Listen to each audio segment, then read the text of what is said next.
Welcome, ladies and gentlemen, to part two of my GOAT series in regards to my men's fragrance collection. I'm going to be talking about 10 of my favorite men's fragrances that I own that are some of the best selling of all time that get me the most compliments. And this one right here, that you saw the thumbnail, this one right here is a if you know kind of fragrance. I'm telling you, nothing drives more compliments, in my opinion, in my collection, than 1 Million Lucky. Let's talk about it right now on the GOAT series. Roll the tape. So first things first, welcome back to Aroma Kicks. Or if it's your first time stopping through, welcome to the channel. Hey, if it is your first time, we do sneaker reviews, we do fragrance reviews. We like to have fun over here on this channel. We do giveaways from time to time.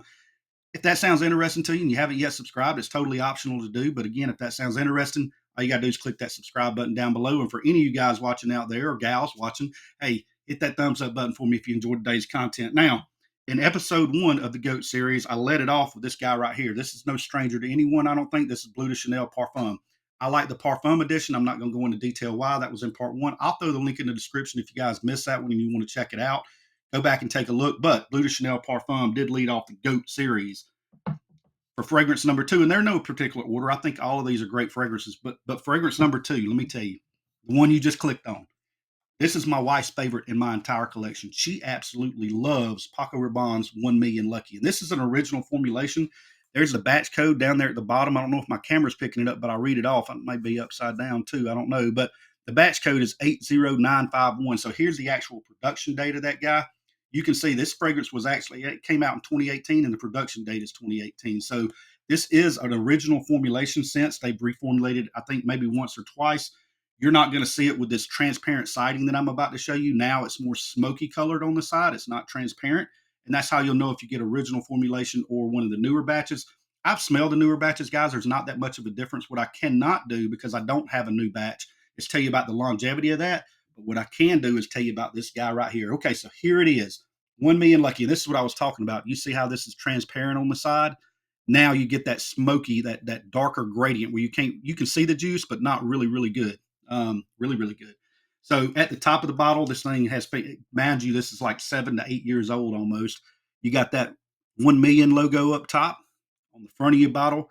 You got 1 Million Lucky. It should say GOAT right there. GOAT in regards to compliments, because man, I'm telling you, I don't think I've ever wore this fragrance in the past 7 years. When I wear it, I'm going to get a compliment. Of course, the wife's going to compliment it. She knows it when I come out the door. If I spray this on and I walk down the hallway or walk down the stairs, she can come out of the room 30 minutes later and be like, yeah, you got 1 Million Lucky on. That's how noticeable and recognizable this fragrance right here is. Let's talk about some of the things that you may want to know about it that don't own it. A lot of you guys probably already own this, which is why it's a GOAT, which is why it's in the GOAT series. That only makes sense, right? But let's go ahead and talk about what you get out of this. So when you first spray this on, it has a plum opening, okay? You get plum, you get grapefruit. I think there's some bergamot in here. You get some orange blossom in the mid. You're going to get honey, and you're going to get hazelnut. And that honey and hazelnut is prominent throughout the fragrance, in my opinion. That's really what makes this thing up. If you want to think about the note, well, let me finish through the notes. Honey, hazelnut, you get some orange blossom, you get a little bit of jasmine in there, so tiny bit of floral, not much.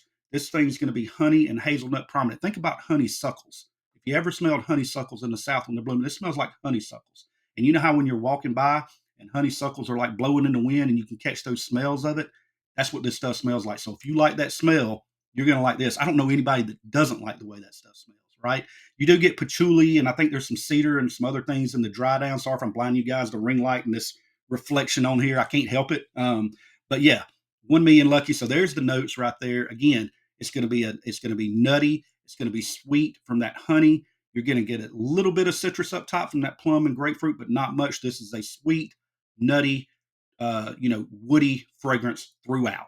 That's how I'm going to describe this thing. In regards to projection, if you're indoors, go light on the sprays, especially with an older batch. I don't know about the newer one. Again, older batch, go easy on the sprays until you can figure out how strong it is. Because for me, when I spray this on, I get heavy projection. Yeah, you're going to smell, like I said, I can walk out of my room right now and wear this.